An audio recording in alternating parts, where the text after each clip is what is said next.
Hi there, and welcome back to another episode about the deities in the solar system. And just like the title says, this video is about the goddess Neptune. Yes, the god of the sea is a female, and she's also the most widely celebrated goddess in modern culture. Now, what's leading me to make these bold and crazy claims? If you've just jumped into this video off YouTube, just a heads up that this video is part of a wider series about this formula which creates new meanings from the stories in metaphysics. And one of the ways that we do this is by lining up the planets with the chakra system.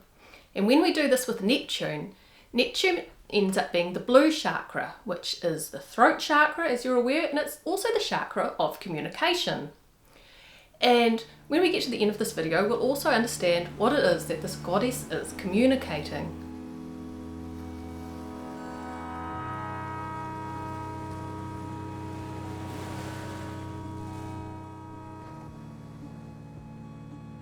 Now, I like to start these videos with a picture of the planet itself because the planet often tells us quite a lot about the archetype. And Neptune is interesting because she's a new discovery. She was only discovered in 1846 because there were these mathematical calculations which pointed to the existence of there being another planet in our solar system.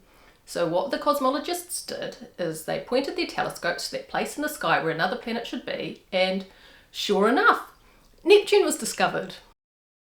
The planet itself looks a lot like her twin sister, Uranus, and she also shares a lot of the same traits and characteristics as her. In astrology, Neptune is the planet of the unconscious mind. She's about the imperceivably subtle, and trying to work out what she's saying is a bit like trying to see an object in the pale moonlight, so she's called the planet of the mists. She's inspiration, she's psychic receptivity, spirituality, mysticism, and on the darker side this can look more like illusion, confusion, ignorance, or just plain naivety.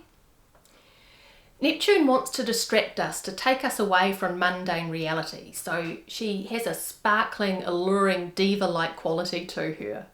She rules the media, Hollywood, and also makeup.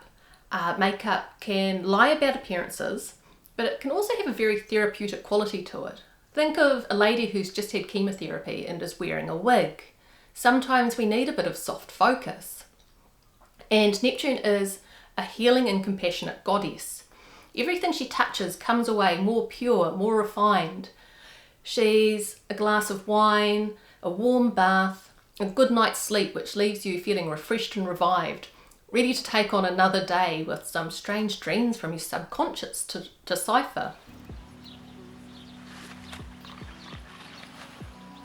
And she also rules drugs. Drugs can either be a fantastic mercy, or they can be a distraction from reality with a siren song.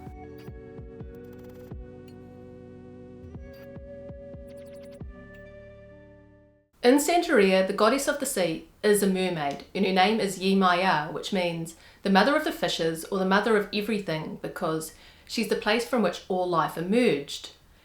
And she doesn't just rule everything which is in the ocean and everything that the ocean is all about. I'll let you ponder that in your own time.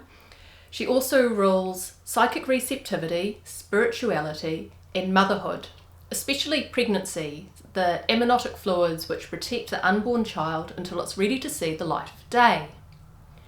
She is a devoted wife to her partner, Obatala, and her colours are blue and white, and she's synchronized with the Virgin Mary. Now, the Virgin Mary starts to gain more layers of meaning when we remember that in astrology, Neptune rules the star sign of Pisces, which is the fish. And as I'm sure you're aware, the fish symbol is a prominent symbol in Christianity. So maybe Christianity isn't just about Jesus. And Virgin Mary also plays a prominent role in the Easter story. Now, we know that Easter is a pagan festival, and it's a fertility festival, it's a festival of spring where life comes out of the nothing from winter.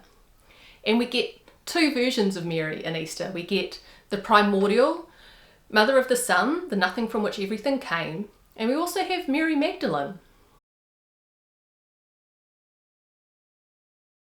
And if we backtrack a little bit to Egypt, her name is Isis. Isis is the heroine who puts her partner back together again. She's a goddess of magic, she's a midwife, and she's a mother of kings. And Isis has a bit of an interesting history because Isis wasn't always paired with Osiris. For a while there, Isis had a different partner because when Alexander and Ptolemy were down in Egypt, they had a little bit of a problem with the Greeks not wanting to worship Egyptian gods because the Egyptian gods had animal heads. So they didn't have unity. And unity is what you want if you want to have peace. Then, one night, Ptolemy had a dream. Osiris got combined with the bull god Apis, a bit like Zeus. Put the two names together as well and you get a new name, which is Serapis. And Isis and Serapis were paired up like day and night, sun and moon, mother and father. And this duo were widely worshipped even through to Rome, right up until Jesus and Mary took over the show. But Isis remained known as a goddess of virginity, of the moon, and of the mysteries of nature, and her symbol is the veil. In the tarot, her card is the High Priestess, and here we see a lady dressed in blue and white in front of a veil. That veil is said to be the gateway through to the astral realm, possibly where true wisdom lies. The veil has pomegranates and palm trees on it. These are symbols of fertility. And she sits in between two pillars. She is a goddess of duality. She sings the mire of illusion into what we think is reality. At her feet, we've got the moon and the ocean again. And on her lap, there is a Torah, which is the book of the law, because in the tarot, the archetypes hold their partner's tools. Now, when I'm reading tarot cards and I pull the High Priestess, I find it a little bit annoying because if I'm reading tarot cards, it's because I want to know what my future is. And pulling the High Priestess card is a little bit like the tarot saying, well, it's a mystery. You're just going to have to wait and find out. But if you tap into your intuition, you might find the answers that you seek, which is the tarot telling me what I need to know, which is why I read the tarot. And it also explains a little bit about what the High Priestess is all about. She's a little bit of a mystery.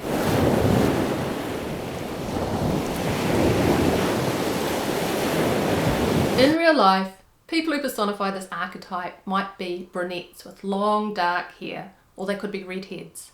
And she likes classic design or the ultra modern. So she might be the lady who wears a white shirt or an all black ensemble with a dash of red lipstick. She likes a pop of red. She likes the dramatic. And she partners up the Obatala or Saturn archetype. And you'll often see her hanging out with her sister or best friend, the blondie. And often this is the best way of working out who this archetype is by seeing who's hanging out with that archetype. And she often likes mermaids. She really does.